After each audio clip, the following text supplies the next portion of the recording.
안녕하세요. 자, 이번 시간에는 4.2 그래프의 뜻과 표현 두 번째 시간을 갖겠습니다. 지난 시간에 너무 길어서 중간에 잘랐죠? 자, 학습 목표 잠깐 다시 살펴보면 그래프의 뜻을 알고 다양한 상황을 그래프로 나타낼 수 있다. 다음 주어진 그래프를 해석할 수 있다. 오늘 주로 그래프를 한번 해석하는 그런 것들을 함께 공부해 보겠습니다. 자, 생각 2를 살펴보면 그래프를 해석할 수 있나요? 그래프를 과연 어떻게 해석할 수 있는지 우리가 한번 여러 가지 상황을 살펴보겠습니다. 자, 먼저 한번 그래프 볼까요? 무슨 그래프가 나왔네요. 이게 시간이 나왔고, 60분 가는데, 자, 20km. 1시간에 20km 간다. 이게 뭔가요? 그 다음 또 이렇게 하고 이동이 없다가 또 이렇게 됐네요. 자, 내용을 살펴보겠습니다. 자, 그림은 지원이가 자전거 여행을 하는 동안 걸린 시간과 이동거리 사이의 관계를 나타낸 그래프입니다. 자전거 여행이었습니다. 자전거 여행이 그랬네요. 이 그래프를 보고 지원이의 자전거 여행 과정을 해석해보자. 자, 이 그래프 보고 한번 해석해 보겠습니다. 자, 처음에 60분 동안은 어떻게 됐어? 20km를 달렸다는 얘기입니다. 그러니까 60분이니까 1시간에 20km를 가는, 이 정도면 굉장히 잘 달리는 겁니다. 일반인은 보통 1시간에 한 15km 정도, 물론 잘 달리는 사이클 선수는 한 30km, 40km도 달리겠죠. 일반인이 한 20km 가니까 이 정도면 상당히 양호하게 잘 달리는 겁니다. 선부를 연결한 거 보면 60분 동안 현재 20km를 이동한 그런 그래프입니다. 근데 60분에서 여기 30분 간격으로 있죠. 90분 사이를 보면 이건 어떻게 될까요? 60분에서 90분 사이를 보면 더 이상 키로수가 늘어나지 않았죠. 이건 뭘까요? 60분 동안 열심히 달리고 한 30분 정도 휴식을 가졌구나. 자전거를 운행하지 않았구나. 이동하지 않았구나. 그런 걸 알 수 있습니다. 60분부터 90분까지 30분 동안은 휴식한 겁니다. 안 달린 겁니다. 그 다음 이제 또 뭐가 그래프가 변화됐죠. 그 다음에 또 달리기 시작했네요. 그러면 그 다음부터는 또 어떻게 됐느냐. 자, 90분부터 180분 동안, 그러니까 1시간 30분 지나고부터 3시간 될 때까지는 1시간 반 동안 또 20km를 이동했네요. 처음에는 힘이 좋아서 1시간에 20km 갔는데 그 다음에 좀 쉰 다음에 다시 출발했는데 1시간 반 동안 20km를 달렸네요. 충분히 현실성 있는 그래프인 것 같습니다.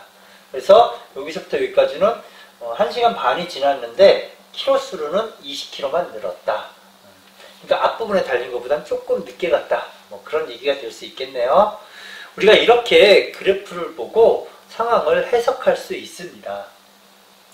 그래서 지원이는 처음에 60분 동안은 열심히 20km 달렸습니다. 1시간에 20km.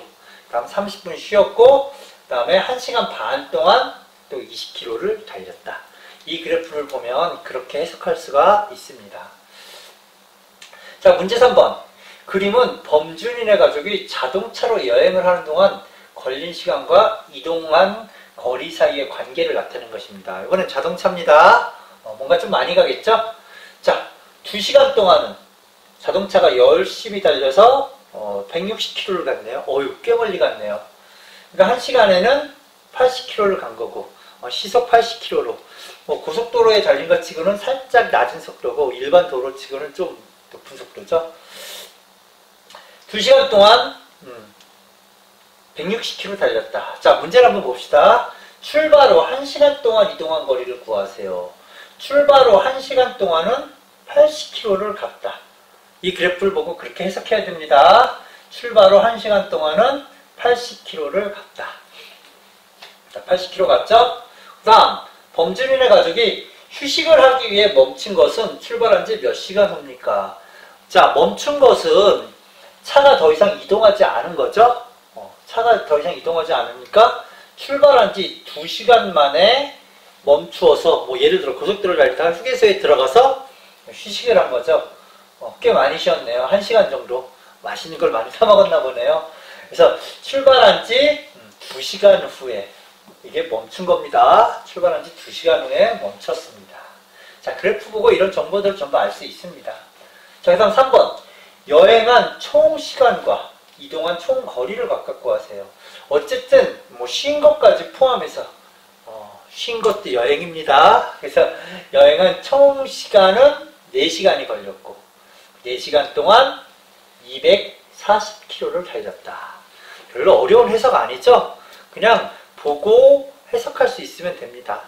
처음에는 익숙하지 않더라도 자꾸 보면 아 그러겠네 라고 자꾸 해석할 줄 알아야 됩니다. 그래서 총 시간은 4시간, 총 거리는 240km. 그냥 보고 읽을 줄 알면 됩니다. 자, 문제 4번. 자, 오른쪽 그림은 유한이가 상가 3층에서 1층까지 자동 계단, 우리 보통 에스컬레이터라고 하죠. 자동 계단을 이용하여 내려가는 동안 걸린 시간과 유한이가 서 있는 곳의 높이 사이의 관계를 나타낸 그래프이다. 자, 자동 계단을 타고 이제 3층에서 쭉 2층으로 내려가서 또 1층으로 내려가는. 그러니까 3층에서 지금 1층까지 간 거니까 몇 층 내려온 겁니까? 처음에 3층이라고 해서 3개 내려왔네. 선생님 문제 그렇게 봤는데 3층에서 1층이니까 2개 층을 내려온 거네요. 그리고 자동 계단을 가만히 보니까 자동 계단이 그 엘리베이터처럼 그냥 한 번에 쫙 갈 수도 있지만 보통 자동 계단은 한 층을 내려가서 그 다음 또 삥 돌아서 또 내려가는 걸 다시 타고 뭐 이런 자동 계단도 있습니다. 자, 그래프를 한번 보겠습니다. 이렇게 됐네요. 이게 그래서 미터 이제 초인데 8 처음에는 잘못하면 이게 층으로 해석하면 8층에서 4층으로 내려왔나? 그렇게 해석할 수 있는데 그건 아닙니다. 8m, 4m 이거는 이렇게 해석해야 될 것 같습니다. 지금 3층에서 2층으로 내려온 분위기인데 한 층의 높이가 4m라고 보는 겁니다. 그러니까 서 있는 높이가 8m에서 4m를 내려왔는데 그게 한 층을 지금 내려왔다. 그렇게 해석하면 될 것 같습니다. 한번 보겠습니다. 3층에서 2층까지 내려가는데 걸린 시간을 구하세요. 사실 이게 한 층이 몇 메타란 말 없지만 자, 요게 한 층을 내려온 겁니다. 몇 초 동안? 6초 동안 한 층을 이렇게 내려왔네요. 그래서 한 층이 4m짜리 건물이구나. 그냥 그렇게 추측하면 될 것 같습니다. 몇 초? 6초가 걸렸죠? 6초가 걸렸습니다. 그 다음 2번 문제. 그럼 3층에서 1층까지 내려가는데 걸린 시간은 총 걸린 시간은 3층에서 1층까지 쭉 총 걸린 시간은 18초겠네요. 맞나요? 18초. 자, 그 다음 문제 보겠습니다. 유한이가 3층에서 1층까지 내려가는 상황을 시간대별로 설명하세요. 자, 3층에서 2층까지 일단 6초에 걸쳐서 쫙 내려왔습니다. 근데 이게 2층 내려와서 1층을 바로 내려간 게 아니라 2층에서 또 옆으로 쭉 이동을 해서 아마 3층에서 2층 내려오는 그 자동 계단하고 2층에서 1층 내려온 자동 계단이 약간 떨어져 있지 않나 선생님은 그렇게 판단됩니다. 그래서 좀 떨어져 있어서 6초에서 12초까지 한 6초 동안은 그 2층을 도는 거죠. 2층을 살짝 6초 동안 걸어서 또 1층 내려가는 자동 계단 입구까지 가는데 6초가 걸렸다. 그 다음 또 나머지 6초 동안 쭉 2층에서 1층으로 이렇게 내려왔다. 선생님은 그렇게 해석하고 싶습니다. 자, 여기서는 6초 동안 내려왔다가 6초 동안 다시 2층에서 머무르고 2층에서 머무른다는 얘기는 아마도 3층에서 2층 온 거랑 2층에서 1층 내려오는 거랑 좀 다른 거라 그걸 타러 가는 시간인 것 같습니다. 그래서 이렇게 됐습니다. 자, 그 다음 그림은 어느 날 하루 동안 시간에 따른 해수면의 높이의 변화를 나타낸 그래프이다. 자, 해수면, 바닷물의 높이를 하루 동안 나타낸 것입니다. 물음에 한번 답하겠습니다. 자, 무슨 얘기냐? 하루니까 이게 24시간입니다. 그 다음 해수면의 높이는 센티미터가 돼 있어서 이게 한 칸은 이게 50cm씩 100cm, 150cm 이렇게 돼 있네요. 그래서 해수면이 하루 중에 제일 높을 때는 뭐 131, 뭐 119 이렇게 또 가고 제일 낮을 때는 뭐 43 혹은 39까지도 내려오네요. 그래서 이게 바닷물 높이가 하루 동안 다 똑같지 않고 아주 높이는 아니지만 예를 들어서 한 50에서 130이니까 한 80cm 정도는 그냥 바닷물 높이 차이가 있는 그런 바닷가에서 높이 측정을 한 겁니다.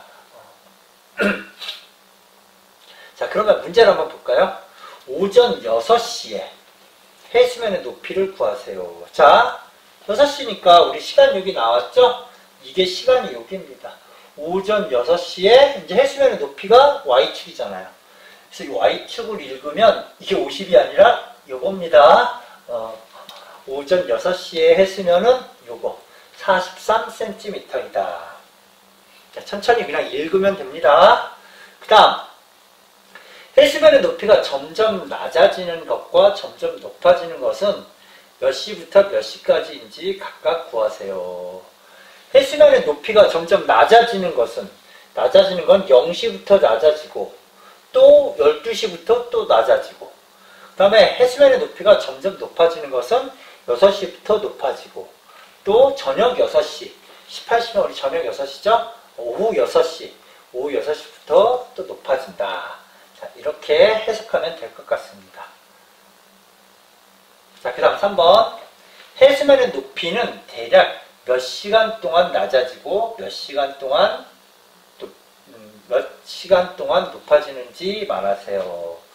자, 해수면의 높이는 대략 한 6시간 동안 낮아지고 또 6시간 동안 높아지고 6시간 동안 낮아지고 6시간 동안 또 높아지고 이런 대략 한 6시간의 이렇게 주기를 갖고 있는 것 같네요. 그래서 대략 6시간 동안 높이의 변화가 발생한다.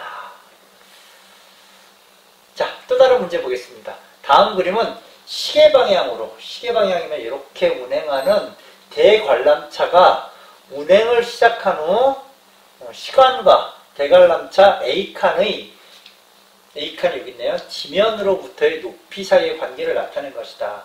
자, 어느 정도 시간이 지나면 제일 높이 올라갔다가 또 어느 정도 지나면 제일 바닥으로 오겠죠? 물음에 답하시오.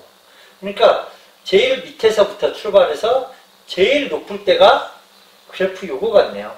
그러니까 제일 지금 바닥에서 출발해서 제일 높이 올라가고 그러면 지금 이게 뭐야? 10분 동안 제일 높이 올라가네요. 이게 그러니까 굉장히 큰 대관람차고 여기서부터 쭉 올라가는 여기까지 올라가는데 10분 걸린다는 얘기 같습니다. 그럼 올라가는데 10분이니까 보통 속도가 일정하겠죠? 쭉 내려오는데도 또 10분 걸려. 그러니까 이 대관람차는 한 바퀴 삥 도는데 10분 올라갔다가 10분 내려오니까 20분 걸린다는 그런 해석인 것 같습니다. 자, 문제가 또 뭐가 있나 한번 봅시다. 운행을 시작한 지 30분 후 A칸은 지면으로부터 높이, A칸이 지면으로부터. 그러면 이거는 그냥 읽으면 되죠. 30분 후는 지면으로부터 30m 높이에 가 있는다. 이미 사실은 한번 올라갔다가 내려왔다 다시 올라간 겁니다. 30m의 높이에 일단 있습니다.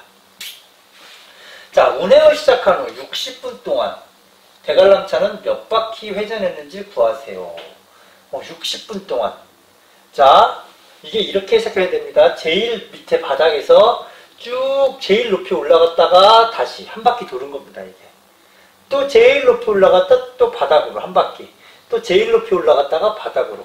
그러면 대관람차는 3바퀴를 도는 거네요. 다시 얘기하면 0분에서 10분 동안 제일 꼭대기 올라간다고 했습니다. 10분 동안 이렇게 올라가서 10분 동안 내려와서 20분에 한 바퀴 도는 그런 대관람차였죠. 그래서 60분 동안은 3바퀴를 돌았습니다. 그래프 해석 다 했네요. 자, 그래프 해석은 사실은 하나씩 알아보고 천천히 이렇게 살펴보면 X축이 뭔지, Y축이 뭔지만 보고 살펴보면 그렇게 어렵지는 않았던 것 같습니다. 그러면 생각을 나누는 의사소통 한번 또 무슨 내용인지 살펴보겠습니다. 다음 그림은 경과된 시간과 속력 사이의 관계를 나타낸 것이다. 그래프가 나타나는 상황을 이야기별로 만들어서 모든 별로 발표해보자. 집에서 자동차를 타고 출발했어. 이걸 자동차 타고 출발한 걸로 한번 봅시다. 그럼 자동차가 처음에 속도를 왕 내고 어느 정도 속도가 되면 뭐 60이건 80이 되면 또 일정하게 달리다가 또 갑자기 뭐 신호등이나 앞차가 멈추면 갑자기 슉 멈췄습니다. 그리고 한참 서 있다가 신호등이 좋겠네요. 신호등에 좀 서 있다가 다시 신호가 나서 쫙 속도를 내서 쭉 일정한 속도를 달렸다. 선생님 그렇게 해석하고 싶습니다. 여기도 비슷한 해석을 했죠. 열심히 달리다가 앞에 뭘 보고 또 속도를 줄여서 잠시 섰다가 다시 갔다는 그런 얘기입니다. 자, 우리 그래프 지난 시간과 이번 시간에 걸쳐서 여러 가지를 보고 해석을 했었는데 한 번만 더 정리해보면 한 변수와 그에 대응하는 다른 변수 사이의 관계를 좌표 평면 위에 나타낸 점, 직선, 곡선을 우리 그래프라고 한다. 그러니까 두 변수 사이의 어떤 관계를 나타낸 게 그래프입니다. 그리고 그래프에는 점으로 나타낼 수도 있고 직선으로 나타낼 수도 있고 나중에 중상 가면 곡선으로 된 그런 그래프도 볼 수 있습니다. 자, 여러분 고생 많았습니다. 자, 오늘 수업 여기서 마치겠습니다.